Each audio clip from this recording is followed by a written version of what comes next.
Isolated in my own head. There are many ways to become isolated. You can be in a house off the beaten path.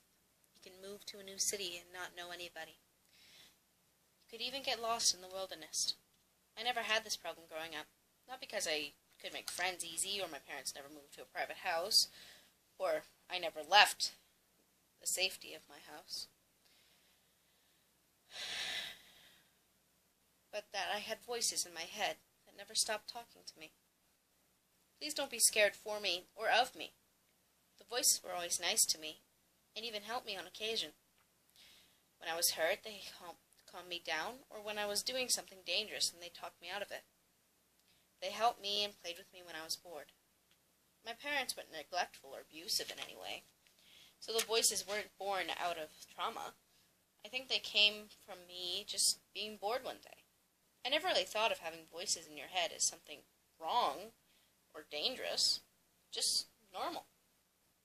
Until my sophomore year of high school, when my friend was talking about a horror movie that I never learned the name of, and how the killer had voices in his head, and how creepy that made him seem to her. When I told her that I had something similar to the killer, she looked at me like I had said something confusing, hurtful. She'd grab my hand and drag me to the nurse's station, telling them that I might have something wrong in my head. What followed the rest of the year was me floating from doctor to doctor, getting test after test, everyone trying to find out how the voices happened. My friend was there, supporting me through all the invasive and intensive tests. After so many months of this, my body collapsed from stress, and I was hospitalized. The next time I woke up, it was 3 in the morning, a week after the accident, in a hospital bed. The voices and I could finally breathe for a few minutes and talked without any testing needed or being monitored. They were worried for me again, as they always are, telling me that they had a plan for me so the test might be able to stop. They promised me that they would never going to speak again, and all I had to do was say that I couldn't hear them anymore after the fainting spell. It was a good plan, but I was still going to lose them. I started crying after just thinking about it. It wasn't fair. They had done nothing wrong. Why did we have to suffer for it? My crying had got the attention of the night nurse, who immediately got the doctor, who was working with me at the time, to check me over. While he was going over my physical report, the voices were saying goodbye.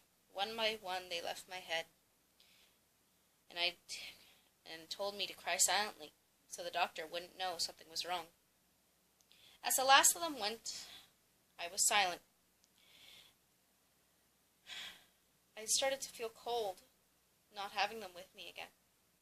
Shivering, I turned back to the doctor to hear what he was saying. He was wrapping up his report and went silent for a minute. He looked uncomfortable before straightening his back, as if expecting major backlash from me.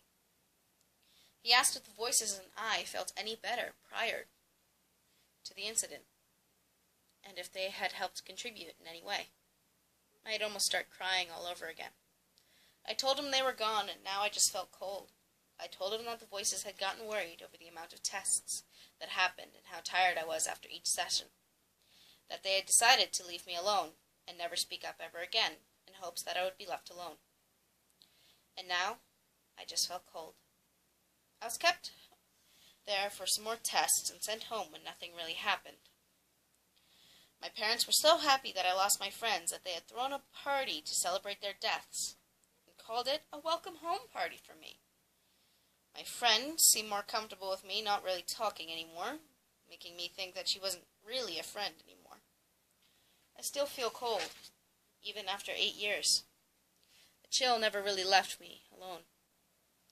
I eat food alone with no voices making chit-chat. I work alone with no one encouraging me with corny cheerleader chants.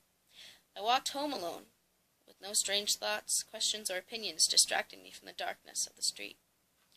I sleep alone, with nothing wishing good night or sweet dreams to me, or humming quiet lullabies to help me rest. Just the constant chill everywhere, and the unnerving silence that never really goes away. You can be isolated in a house, a new city, or even the wilderness, but I swear to you, Only a few of us can be isolated in our own heads. And I pray that no one else ever feels this way, because I would never wish this on anyone. That was a short story written by me. I hope you enjoyed that, and have a good night.